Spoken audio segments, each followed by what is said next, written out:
Ini Partai Buruh menggelar konferensi pers dalam rangka pelaksanaan rapat kerja nasional Partai Buruh yang akan dilakukan mulai tanggal 15 Januari hingga penutupan 17 Januari 2023 di Hotel Ciputra, Grogol, Jakarta. Rapat kerja nasional ini diikuti oleh lebih 800 orang peserta yang berasal dari 38 provinsi di seluruh Indonesia, berarti 100% provinsi yang menjadi kepengurusan Partai Buruh. Kemudian juga dari 442 kabupaten kota, berarti hampir 89% kabupaten kota ada kepengurusan Partai Buruh, dan perwakilan dari 4.262 kecamatan, hampir 70% dari total kecamatan yang ada di seluruh Indonesia.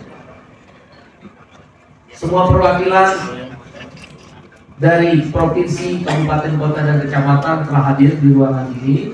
Namun ruangannya agak sempit karena yang sebelah besok baru mulai bisa dipakai, ruangan sebelah baru bisa dipakai karena masih ada wedding pada hari ini. Semua peserta pergi ke dalam rapat kerja nasional dengan biaya sendiri, karena Partai Buruh basis keuangan partai adalah di iuran. Iuran Partai Buruh Rp20.000 per orang, dan yang sudah terregister sebagai peserta aktif, anggota aktif maksud saya, anggota aktif yang membayar iuran melalui 11 organisasi inisiator Partai Buruh mendekati angka 820.000 orang. Itulah sumber pendanaan Partai Buruh, termasuk rapat kerja nasional ini dan Kongres tahun 2021 semua dibiayai secara mandiri oleh Partai Buruh. Selain sumber iuran perorangan, Partai Buruh juga berasal dari iuran organisasi inisiator, kami sebut organisasi inisiator. Organisasi pendiri Partai Buruh adalah SBSI yang didirikan oleh almarhum Profesor Dr. Mukhtar Pakpahan, SHMA, sekaligus tokoh pendiri dan Ketua Umum terakhir Partai Buruh sampai dengan 2010 adalah di samping kiri saya Bang Sony Budi Sasono. Anak almarhum Bang Mokhtar sudah hadir juga, Bang Darta. Nah, kemudian diinisiator oleh 11 organisasi untuk menghidupkan kembali Partai Buruh yang juga membayar iuran. Jadi iuran itu sumbernya dua, iuran anggota ya secara sukarela Rp20.000 dan iuran organisasi pendiri, yaitu Partai Buruh sebelumnya dipimpin oleh Bang Sony. Yang kedua KSBSI, K-nya pakai dalam kurung ya, karena SKSBSI banyak, saya suka diprotes masalahnya. KSBSI dalam kurung pimpinan Bang Darta, kemudian KPBI dipimpin oleh Ina Hafsah, kemudian Orika SPSI, sekjen mana ya? Orika SPSI Andi Gali, kemudian juga ada KSPI yang saya pimpin sendiri, ada juga Serikat Petani Indonesia yang terbesar dipimpin oleh Henry Saragi dan sekjennya Bung Ruli Ardiansa sebelah kanan saya. Kemudian juga ada 60 federasi serikat pekerja tingkat nasional. Antara lain di sini hadir SPMI, Presiden SPMI Bu Riden, ada juga tadi Bung Sunandar ya sebagai ada juga Pak Sofyan dari PAR ya, dan ada Idris Idam atau Pak Jufni dari Parkes, dan juga diinisiasi oleh FPTHSI, Forum Guru dan Tenaga Honorer. Jadi ini organisasi besar yang menjadi pilar-pilar Partai Buruh. Juga organisasi perempuan percaya ya, yang dipimpin oleh Mira Sugerat dan Mbak Nani paling berdiri. Kemudian juga Mbak Wardah Hafid dan Mas Buntoro kita kenal ya tokoh zaman Orde Baru, yaitu Urban Poor Konsorsium miskin kota. Di sini juga Partai Buruh yang pilar lainnya adalah pekerja rumah tangga, Jala PRT, dipimpin oleh Mbak Dita Anggraini, cuma mungkin berhalangan hadir karena masih sakit, tapi perwakilannya ada. Samping itu juga buruh migran.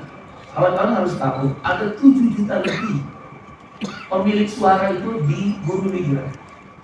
Ya. Tuh, terkuat di Hong Kong dan Malaysia. Kami sudah punya perwakilan di Malaysia dan Hong Kong, Partai Buruh. Kemudian juga diinisiasi oleh kawan-kawan ojek online, Kato. Ada saudara Icang, ada saudara Samuel, Gusti. Organisasi supir-supir yang dipimpin oleh Ilham Shah. Supir truk, supir trailer, supir bis, Damri ikut bergabung juga di sini. Bahkan outsourcingnya kereta api juga ikut bergabung. Serikat Pekerja Aqua ya juga bergabung, termasuk SBPI yang baru ini. Jadi kawan-kawan, Partai Buruh itu basisnya adalah 4 konfederasi terbesar di Indonesia, 1 serikat pekerja petani terbesar di Indonesia, SPI, dan 60 federasi serikat buruh di tingkat nasional. Ditopang lagi tadi oleh kawan-kawan PRT, buruh migran, Urban Poor, dan beberapa organisasi lainnya, ojol. Sehingga kami punya basis jaringan dan iuran sudah terbiasa. Nah, kami organisasi 11 organisasi inisiator ini membayar iuran. Ya, bisa FSPNI, ORI itu ratusan juta per bulan. Karena iuran mereka per bulan miliaran. Jadi jangan Anda bingung kok kita bisa di hotel, tapi memang sempit-sempitan. Tidur satu kamar bertiga per 4, enggak 2 apa. Kalau itu hebat 2 orang. Ya, biar ini jelas bahwa kami tidak partai cukong, tidak partai dinasti, tidak partai daulat uang, ini partai daulat rakyat. Sumber pendanaan dan iuran jelas. Maka nanti Rakernas akan memutuskan, akan diumumkan secara terbuka rekening fundraising, kan sumbernya nanti iuran dan fundraising dibuka. Ini satu rekening tersendiri, tidak di luar dana kampanye, dan rekening sistem iuran. Nanti akan melaporkan secara terbuka. Yang pertama, kawan-kawan. Yang kedua, ada 7 ketetapan yang akan dibahas di Partai Buruh dalam Rakernasnya pada 15 sampai 17 Januari. Yang pertama adalah revitalisasi kepengurusan.